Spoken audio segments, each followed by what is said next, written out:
O ito naman tips kapagka ikaw ay mayro'n kang inibig na AFAM o foreigner tapos kinakainggitan ka ng mga tao. Kung ano-anong maririnig mo diyan. O kagaya nito, ganito yung sasabihin, "Ay ako, ayoko ng AFAM. Hoy, kailan daw ba ang kasal? Pakakasalan ka ba niyan? Hoy, yung mga AFAM naglalaro lang naman 'yan. Mahirap pumasok sa Amerika, si Trump ang pangulo ngayon." Ganito lang yung sagot diyan. Kahit na anong sabihin mo, nagmamahalan kami. Wala naman akong pangarap magpunta sa Amerika. Kung makapunta, edi makapunta.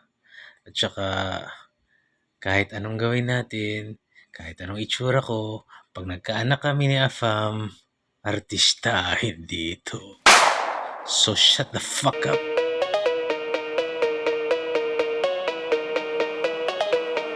I just hope that someone would love me.